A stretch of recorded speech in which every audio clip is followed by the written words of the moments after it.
가족 여러분 안녕하세요. 요즘 참 덥습니다. 태양이 이글이글 더워도 너무 더운데요. 정말 여름 제대로입니다. 그래서 전 오늘 여름철 별미 중에 별미인 빙수를 만나게 먹고 왔답니다. 밥 넣고 푹 끓인다. 설탕은 은근한 불 서서히 졸인다 졸인다. 빙수용 미생얼음 냉동실 안에 꽁꽁 단단히 얼린다 얼린다. 푸르츠 칵테일에 국물은 따라내고 과일만 건진다 건진다. 체리는 꼭지체리 체리는 꼭지체리 깨끗이 씻는다 씻는다. 팥빙수 팥빙수 난 좋아.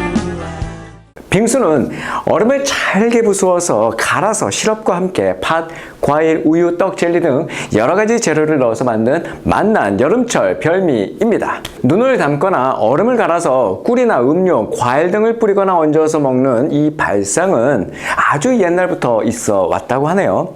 그래서 빙수는 생각보다도 그 역사가 매우 깊다고 할 수 있습니다. 사실 빙수는 우리가 매우 좋아라 하는 그 아이스크림의 조상쯤 된다고 해도 과언이 아니죠. 현재까지 발견된 가장 오래된 빙수 기록은 기원전 3000년경 중국입니다. 얼음을 잘게 부수어서 꿀과 과일즙을 섞어 만든 기록이 있다고 하네요. 우리나라는 조선시대 때 서빙고의 얼음을 관원들에게 나누어서 얼음을 잘게 부수거나 얼음 쟁반 위에 과일을 얹어서 화채로 만들어 먹었다는 기록이 남아 있습니다. 한편 서양에서는 기원전 300년경 알렉산더 대왕이 페르시아 점령을 할 때 만들어 먹었다는 설이 있어요. 당시 병사들이 너무 덥고 피로 때문에 지쳐 쓰러지자 높은 산에 있었던 그 눈을 그릇에 담아와서 꿀과 과일즙 등을 섞어서 먹었다고 하네요. 또한 로마의 그 유명한 장군인 카이사르는 알프스에서 가져온 얼음과 눈으로 술과 우유를 차게 해서 마셨다고 하네요. 또 폭군으로 알려진 네로 황제도 알프스 산맥에서 가져온 만년설에 꿀이나 와인을 뿌려서 먹었다고 합니다. 아무튼 얼음을 가지고 이렇게 다양한 여름철 별미를 만들어 먹는 이 빙수의 대표격은 뭐니뭐니 해도 팥빙수일 것입니다. 2001년에 발표된 윤종신의 대표곡 팥빙수란 노래 때문에 팥빙수 레시피는 온 국민들에게 자연스럽게 각인이 되었죠. 팥 넣고 푹 끓이고 설탕은 은근한 불에 서서히 졸인다. 빙수용 위생 얼음 냉동실 안에 꽁꽁 단단히 얼린다. 후르츠 칵테일의 국물은 따라내고 과일만 건진다. 체리는 꼭지 체리 깨끗이 씻는다. 주의사항은 팥 졸일 때 설탕은 충분히 찰떡, 젤리, 크림, 연유 빠지면 섭섭해 라고 하는 이 노래. 빙수의 교과서, 빙수의 제왕, 팥빙수의 주 재료는 뭐니뭐니 해도 팥입니다. 팥은 기본적으로 달콤한 맛이 있기 때문에 예로부터 많은 요리에 기본적인 첨가물로 애용되었다고 합니다. 설탕이 귀하던 시절에는 밤이나 칡과 더불어서 단맛의 3대 필수 요소로 쓰였다고 하니 팥은 정말 대단하네요. 지금도 이 팥은 빵이나 떡, 과자, 아이스크림 등의 다양한 재료로 사용되고 있죠. 우리 몸에 콩팥으로 불리는 신장이 있는데요. 신장은 혈액 속의 노폐물을 거르는 필터 역할을 하는 배설기관 중 하나입니다. 콩팥이라는 이 단어는 말 그대로 장기가 콩 모양과 팥 색깔과 닮았기 때문에 쓰이는 말인데요. 이처럼 팥은 그 색이 붉어서 도깨비와 같은 귀신이 싫어한다는 이유로 12월 중순 동짓날엔 팥죽을 끓여 먹는 그런 고유의 풍습도 생겨났죠. 이처럼 팥은 우리 생활 속에 매우 밀접하고도 친숙한 곡물입니다. 이 팥은 우리 성경 안에서도 매우 유명한 이야기거리 소재로 등장합니다. 여러분이 잘 아는 야곱이 형 에서에게 팥죽 한 그릇으로 장자권을 서는 그 장면이 바로 그것이죠. 창세기 25장에 그 유명한 이야기거리가 담겨 있습니다. 어느 날 쌍둥이 동생 야곱이 죽을 끓이고 있는데 형 에서가 허기진 채 들어와서 야곱에게 이렇게 말합니다. 야곱아, 그 붉은 죽을 좀 빨리 먹자. 이 형이 너무 배가 고파 죽겠다. 그러자 동생 야곱이 이렇게 말합니다.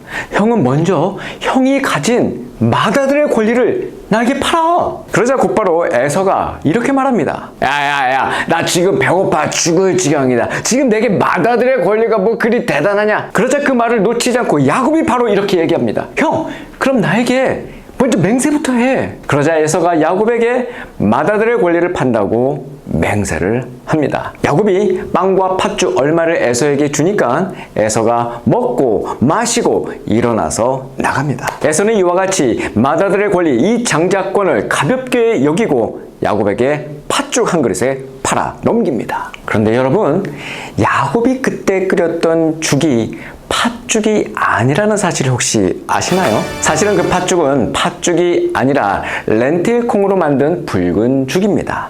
개역개정에서는 팥죽이라고 번역했지만 우리 문화에서 붉은색을 띠는 죽이 팥죽밖에 없었기 때문에 특별한 문화적 검증 없이 그대로 팥죽이라고 번역한 것이죠. 렌틸콩은 이미 오래전부터 중근동 지역에서 두루 재배되어 온 중요한 곡물입니다. 지금도 렌틸콩은 중근동 지역, 특히 아랍이나 터키 요리에서는 없어서는 안 될 매우 귀중한 재료이죠. 푹 삶아서 수프 형태로 마시거나 경단처럼 빚어서 튀겨 먹기도 한답니다. 보통 그 지역에선 콩스프라고 하면 바로 이 렌틸 스프를 말한다고 해요.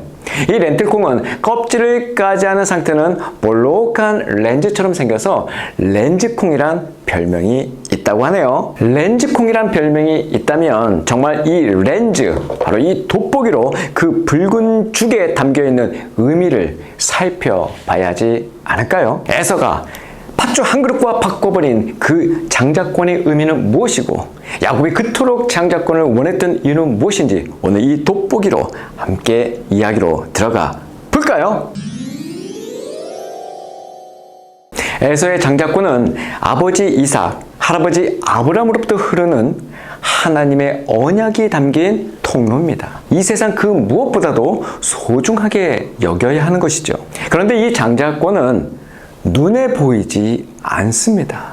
에서는 눈에 보이지 않는 그 장자권을 무시하고 당장 눈에 보이는 그 팥죽 한 그릇에 그 소중한 하나님의 언약의 통로인 장자권을 야곱에게 넙죽 넘겨버리고 만 것이죠. 히브리서 12장 16절에서는 이런 에서를 이렇게 표현합니다. 음행하는 자와 혹 한 그릇 음식을 위하여 장자의 명분을 판 에서와 같이 망령된 자. 여기서 망령된 자라는 말은 세속적인 사람, 하나님의 약속을 짓밟는 세상에 속한 자라는 뜻입니다. 만약 야곱이 에서에게 장자권이 아니라 사냥꾼 형이 잡아온 곰이나 혹은 사자, 사슴을 달라고 했다면 에서가 어떻게 했을까요? 아마 유약한 동생 이 야곱을 흠씬 패주고 팥죽도 빼앗아 먹어버렸을 것입니다. 에서는 눈에 보이지 않는 이 장자권은 전혀 마음의 갈등 없이 동생에게 넙죽, 팥죽 한 그릇에 넘겨버린 것이죠. 이처럼 에서는 눈에 보이지 않는 그 하나님의 언약을 짓밟은 자였습니다. 우리는 비록 이 땅에 발을 딛고 서 있지만 하나님의 부르심을 입고 이 땅에 살아가는 하나님의 백성, 성도라고 부를 수 있죠. 이러한 성도가 이 땅에서 존재하고 살아갈 수 있는 힘을 성경은 두 가지로 말하고 있습니다. 그것은 바로 믿음과 소망입니다. 베드로전서 1장 21절에 보면 죽은 자 가운데서 살리시고 영광을 주신 하나님을 그리스도로 말미암아 믿는 자니 너희 믿음과 소망이 하나님께 있게 하셨느니라 라고 말합니다. 성도의 유일한 힘은 바로 믿음과 소망이에요.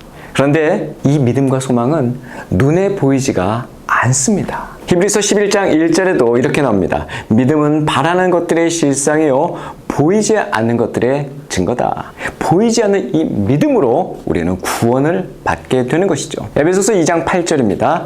너희는 그 은혜에 의하여 믿음으로 말미암아 구원을 받았으니 이것은 너희에게서 난 것이 아니요 하나님의 선물이라. 그렇다면 우리 눈에 보이지 않고 우리가 바라는 우리를 구원하는 이 믿음의 내용은 무엇일까요? 우리는 무엇을 믿고 구원을 얻게 되는 것일까요? 하나님께서 우리를 죄와 악에서 구원하시기 위해서 창세전에 우리를 택하시고 우리를 당신의 백성으로 만드시기 위해서 당신의 독생자 예수 안에다가 우리를 연합시켜서 우리의 죄를 그와 함께 십자가에서 죽이셨어요. 그 제사가 온전한 제사였다는 것을 보증으로 죄에 대하여 이미 주님과 함께 죽은 우리를 품에 품으셨던 그 주님을 다시 부활시킵니다. 그리고 하늘 보좌 우편에 앉히셔요. 우리도 그렇게 하늘의 권세와 영광을 상속받게 될 것을 믿고 우리는 구원을 얻게 되는 것입니다. 그러니까 우리가 구원을 얻는 이 보이지 않는 것을 실상으로 받아들이는 이 믿음은 과거에 이미 일어난 것에 관한 것이에요. 그 믿음은 미래에 우리에게 주어질, 역시 우리 눈에 보이지 않지만 우리가 바라고 있는 것을 실상으로 본체로 받아들이는 소망이라는 것을 자연스럽게 이끌어냅니다. 그러니까 믿음은 소망을 이끌어내는 거예요. 아직 우리 눈앞에 완성체로 나타나지는 않았지만 하나님에 의해서 약속된 하나님의 나라와 우리 몸의 부활과 영생 등을 확신 속에서 기대하는 것을 우리는 소망이라고 합니다. 그러니까 믿음과 소망은 사실 뗄래야 뗄 수 없는 불가분의 관계인 것이죠. 믿음이 있어서 구원을 받은 사람은 소망이 없을 수 없습니다. 다가올 세대에 대한 소망이 있는 사람이 믿음을 근거하지 않고 그 소망을 소유할 수 없기 때문이죠. 그러니까 믿음은 소망을 이끌어내고 소망은 믿음을 더욱 견고하게 하는 것입니다. 그런데 중요한 것은 우리 성도가 이 땅을 살아가는 유일한 힘인 이 믿음과 소망 둘 다 지금 현재 우리 눈에 보이지 않는다는 겁니다. 로마서 8장 24절 25절에 우리가 소망으로 구원을 얻었음에 보이는 소망이 소망이 아니니 보는 것을 누가 바라리요. 만일 우리가 보지 못하는 것을 바라면 참으로 기다릴지니라. 그러나 하나님이 주신 진짜 믿음과 소망을 소유한 이들은 눈에 보이는 현상과는 상관없이 항상 이 믿음과 소망을 굳게 붙들게 됩니다. 왜냐하면 진짜 소중한 것은 하나님의 약속이며 그 약속의 성취로 우리에게 주어질, 지금은 비록 눈에 보이진 않지만 반드시 주어질 그 하나님의 나라라는 것을 알기 때문입니다. 그것은 우리의 육신의 배를 부르게 하는 팥죽이나 떡과는 비교할 수 없는 너무너무 소중한 것임을 알기 때문이지요. 그래서 우리의 삶 속에서는 눈에 보이는 기적들이 잘 안 나타나고 오히려 눈에 보이는 힘들이 쑥쑥 빠져나가기도 하는 거죠. 눈에 보이는 소망은 진정한 소망이 아니기 때문입니다. 성도는 이 땅의 힘을 축적하여서 행복에 이르고 인기를 얻고 자랑스러운 사람이 되려고 사는 자가